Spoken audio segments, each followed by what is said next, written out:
দেখুন বন্ধুরা, আমার কিন্তু মতিচুরের লাড্ডু একদম রেডি। আর কত সুন্দর কিন্তু লাগছে দেখুন। বাড়িতে কিন্তু খুবই সহজে বানাতে পারবেন। দুর্দান্ত কিন্তু লাগছে লাড্ডুগুলো।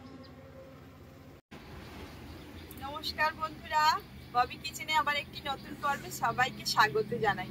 সবাই কেমন আছেন? আশা করি সবাই ভালো আছেন, সুস্থ আছেন। আর আজকে আপনাদের সামনে একটি রেসিপি নিয়ে চলে এসেছি। আবার এই রেসিপিটি হচ্ছে সবারই ভালো লাগবে। আজকে বানাবো মতিচুরের লাড্ডু। আর এই লাড্ডুটা কিন্তু একদম স্পেশাল আর খুব সহজেই বাড়িতে বানাতে পারবেন। অল্প তেল ছাড়াই খুব সুন্দরভাবে আমি আপনাদেরকে বানিয়ে দেখাবো। আপনারা সম্পূর্ণ ভিডিওটা দেখতে থাকুন, স্কিপ না করে। আমার অনুরোধ রইল, এবং নতুন কোনো বন্ধুরা আমার ভিডিও দেখলে তারা কিন্তু আমার চ্যানেলটিকে সাবস্ক্রাইব করে দিবেন। আর ভালো লাগলে একটি লাইক করে দিবেন। কমেন্ট করে কিন্তু জানাতে ভুলবেন না কেমন হলো আজকের মতিচুরের লাড্ডু। আর এই লাড্ডুটা আপনারা অবশ্যই করে বাড়িতে বানাবেন, খুবই সহজে বানাতে পারবেন। আর আপনারা যারা আপনাদের বন্ধুদের কাছে আমার এই ভিডিওটা অনেক করে শেয়ার করে দিবেন। তো চলুন আজকের মতিচুরের লাড্ডুটা বানানো আরম্ভ করে দিই। দেখুন বন্ধুরা, এখানে কিন্তু আমি বেসন নিয়ে নিয়েছি। আর বেসন এই বাটিটার কিন্তু মাপ করে আমি নেব। আর এক বাটি নিয়েছি, আরো হাফ বাটি দিয়ে দেব। হাফ বাটিকে এক বাটি আবার দিয়ে দিচ্ছি। আপনারা যতটা খাবেন ততটা তৈরি করবেন।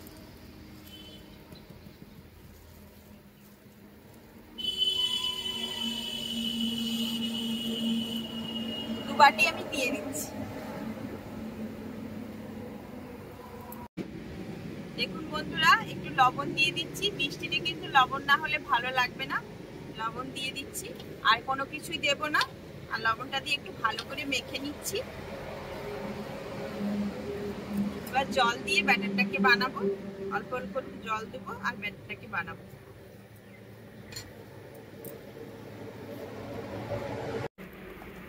দেখুন বন্ধুরা, ভালো করে একটু ফেটে নেব।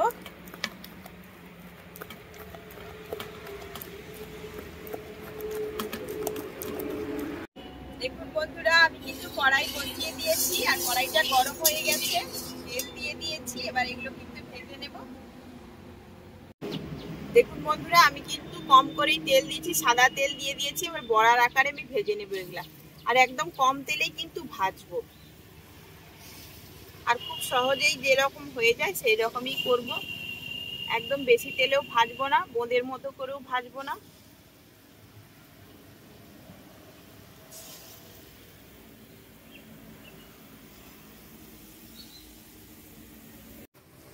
দেখুন বন্ধুরা, আমি কিন্তু এই যে ভেজে নিয়েছি। আর বেশি লাল করে ভাজবো না। দেখুন এইগুলোকে কিন্তু ভাজা হয়ে গেছে। এবার আমি তুলে নেব।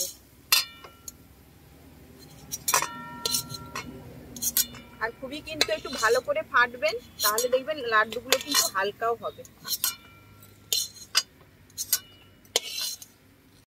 দেখুন বন্ধুরা, আবার বাদ বাকি বড়াগুলো আমি করে নিয়েছি, দিয়ে দিয়েছি। এই যে খুব সুন্দর কিন্তু একদম হালকা হয়েছে বড়াগুলো। যত হালকা হবে কিন্তু লাড্ডুটা কিন্তু খুব সুন্দর হবে। আর একটু পাল্টে নেব। আর কম তেলেই একদম ভাজা হবে, বেশি তেলও লাগবে না, কোনো কিছুই না। দেখুন বন্ধুরা, আমি কিন্তু সব বড়ার আকারে ভেজে নিয়েছি। আর কিছুক্ষণের জন্য এগুলোকে ঠান্ডা করে নিয়েছি। এগুলোকে কিন্তু এবার মিক্সিতে আমি একটু চুনো করে গুঁড়িয়ে নেবো আর কি। একদম দর ঘষা যেরকম হয়ে যায় সেরকম করেই কিন্তু আমি এটাকে গুঁড়িয়ে নিয়ে আসছি আপনাদের সামনে।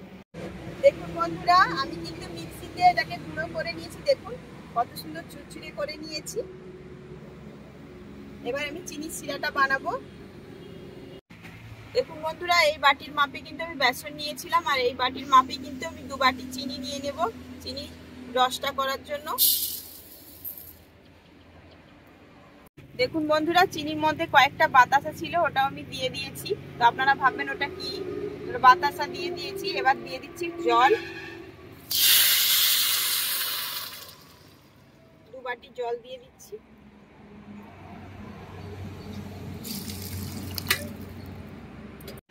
দেখুন বন্ধুরা, আমি চিনির রসটা কিন্তু ফুটিয়ে নিয়েছি। এবার দিয়ে দিচ্ছি একটু ফুড কালার।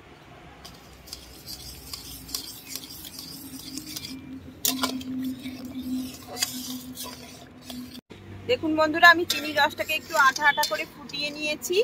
আর এখানে দিয়ে দিচ্ছি এলাচের গুঁড়ো আর জায়ফলের গুঁড়ো। এই দুটো কিন্তু দিলে মিষ্টির টেস্টটা দ্বিগুণ বেড়ে যায়। এটা কিন্তু মিষ্টির দোকানে ব্যবহার করা হয়। জায়ফলের গুঁড়োটা দিলে কিন্তু খুব সুন্দর সেন্ট এবং টেস্টটা কিন্তু দ্বিগুণ লাড্ডুর বেড়ে যায়, মতিচুরের লাড্ডু। তো এটা আমি রসের মধ্যে দিয়ে দিচ্ছি যাতে আরও কিন্তু টেস্টটা দ্বিগুণ বেড়ে যায়। আর একটু ফুটিয়ে নেব, তারপরে কিন্তু মতিচুরের লাড্ডুটা বানানো হবে। দেখুন বন্ধুরা, চিনির রসটাকে আর একটু ফুটিয়ে নিয়েছি আর খুব সুন্দর একটা গন্ধ বের হচ্ছে। দেখুন ঝুরঝুরে করে কিন্তু এটাকে আমি ঝুরঝুরে করে নিয়েছি একদম। আর ভালো করে কিন্তু আমি এটা একদম মিহি করে নিয়েছি মিক্সিতে। খুব সুন্দর কিন্তু হয়েছে। আর এটা খুব হালকা একদম স্মুথ। আর এটা কিন্তু বেশি ভাজার দরকার নেই, অল্প তেলেই কিন্তু করা যাবে এটা। আর এটা অল্প অল্প করে দেব।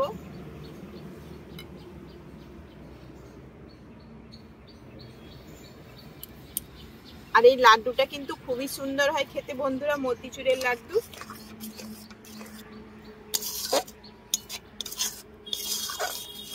আর এটা কিন্তু অল্প অল্প করে এবার জাল দেব আর নাড়তে থাকবো।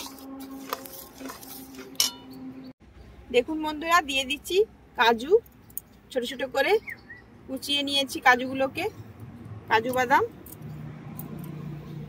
দিয়ে দিচ্ছি, কাঠবাদাম সব কিন্তু ছোট ছোট করে নিয়েছি কেটে। আর দিয়ে দিচ্ছি চালমগজ,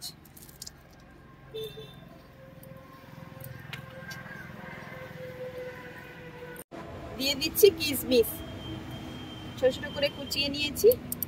এবার ভালো করে এটাকে নেড়ে নেব। আর যতক্ষণ না একটু আঠা আঠা হয়, যেমন নাড়ু করি আমরা, ততক্ষণ কিন্তু এটাকে একটু পাকাতে হবে কম আছে।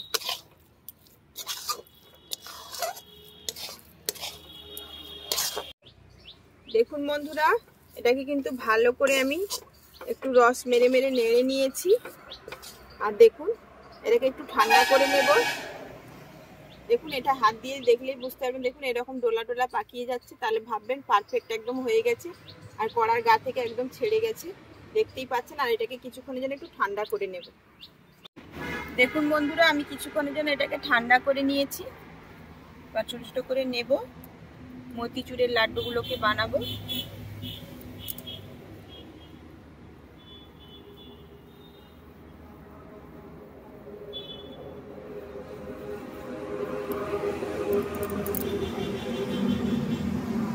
দেখুন একটা হয়ে গেছে।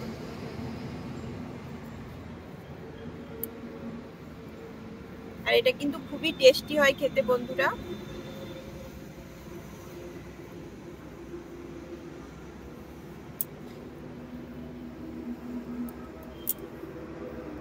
এরকম বাদ বাকি সবগুলো বানিয়ে নেব।